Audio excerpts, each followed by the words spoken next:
கர்த்தருடைய பரிசுநாமத்துக்கு ஸ்தோத்திரம். நிறைய கிறிஸ்தவர்கள்ட்ட போயிட்டு நீங்கள் யாருன்னு கேட்டால் அவங்க சொல்லுவாங்க, நாங்கள் உயிருள்ள தேவனை தொழுது கொள்கிற ஜனம். எங்கள் தேவன் சர்வ வல்லமையுள்ள தேவன். எங்களுக்காக உயிரையே கொடுத்த தேவன். எங்களை பாவத்திலிருந்து ரட்சித்து எங்களை நித்திய ஜீவனுக்குள்ளே கொண்டு போகிற ஒரே ஒரு தேவன் அப்படின்னு சொல்லி நம்ம நிறையா சொல்லுவோம். சில பேர் நாங்கள் தெரிந்து கொள்ளப்பட்ட ராஜரீக ஆசாரிய கூட்டம் அப்படின்லாம் சொல்லுவாங்க. இதெல்லாம் சொல்லி நமக்கு என்ன பிரயோஜனம்? அதாவது நம்ம தேவன் நம்மளை எதற்கு தெரிந்து கொண்டார் அப்படிங்கிறதே நம்ம நிறைய நேரம் தெரியறதில்லை. ஏன்னா நம்ம பழைய வாழ்க்கையில் ஒரு அந்தகார இருளில் இருந்தோம். தேவனுக்கு பிரியமில்லாத வாழ்க்கை வாழ்ந்து கொண்டு இருந்தோம். பாவத்தில் இருந்தோம்.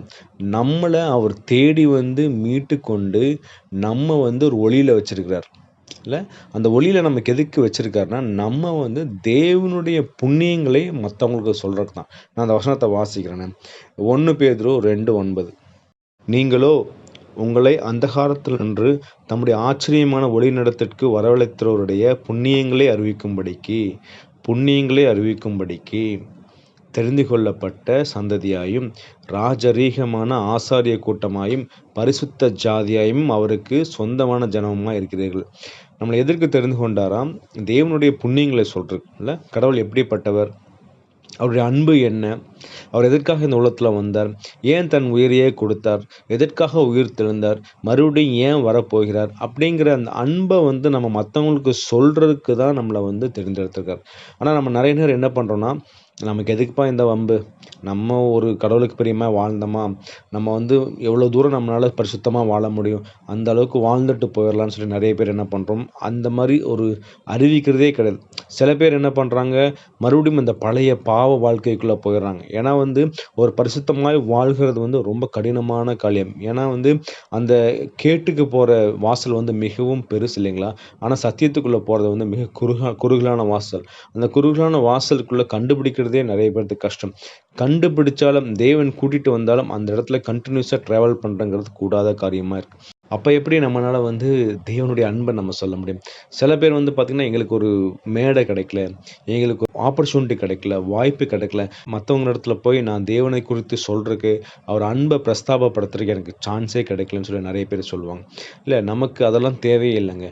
ஏன்னா நம்ம இருக்கிற இடத்துல நம்ம எங்கே வேலை செய்கிறோமோ, எங்கே ஒரு தொழில் செய்கிறோமோ, எங்கே குடும்பத்தில் இருக்கிறோமோ அந்த இடத்துலலாம் நம்ம தேவனுக்கு பிரியமாய் வாழ்கிறோமா, அவருடைய கட்டளைகளும் கற்பனையும் கை கொள்கிறோமா, அதை பார்த்து இல்லை நம்மளை ஃபார் எக்ஸாம்பிள் நம்மகிட்ட எந்த ஒரு கபடமும் கிடையாது, வஞ்சகம் கிடையாது, பொய் கூறுதல் கிடையாது, துர்குணம் கிடையாது, அதே மாதிரி பொறாமை கிடையாது.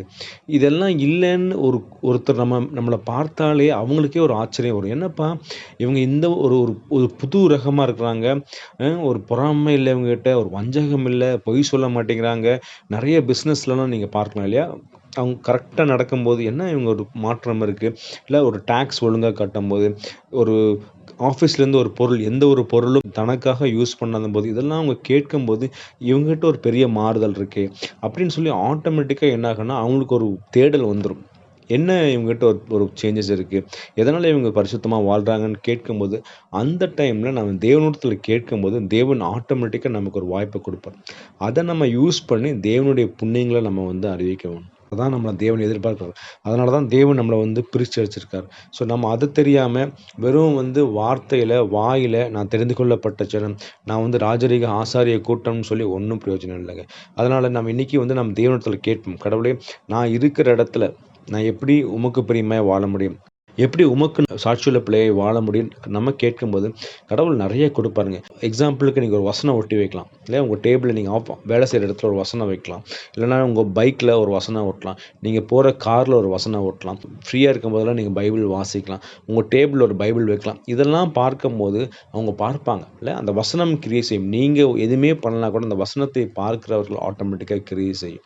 ஸோ அதனால் இன்றைக்கி நம்ம இதனால் வரைக்கும் நம்ம தேவனை குறித்து யாருக்குமே சொல்லலாம், நம்மளுக்கு அந்த பாரத்தை கொடுக்கும்படி நம்ம தேவனிடத்தில் கேட்போம். ஏன்னா அந்த பாரம் இருந்தால் தான், இவ்வளோ கோடி மக்கள் தேவனை அறியாமல் இன்னும் வாழ்ந்து கொண்டிருக்கிறார்களே, அந்த பாரம் வந்தால் தான் நம்ம தேவனுடைய புண்ணியங்களை மற்றவங்க அறிவிக்க முடியும். அறிவிச்சாதான் நம்மளை தெரிந்து கொண்டதுக்கு ஒரு யூஸ் இருக்கும். இல்லைனா நம்மளும் ஏதோ பிறந்தோம் வாழ்ந்தோம் செத்தோன்னு சொல்லி நம்ம போயிடும். அதனால் நம்ம இன்னைக்கு ஒரு தேவனுக்கு உகந்த பாத்திரமாய் மாறி தேவனுடைய புண்ணியங்களை மற்றவங்களுக்கு அறிவிக்கிற ஒரு ராஜரீக ஆசாரிய கூட்டமாக நம்ம இன்னைக்கு மாறும். கர்த்தர் நம்மை ஆசீர்வதிப்பாராக. ஆமென்.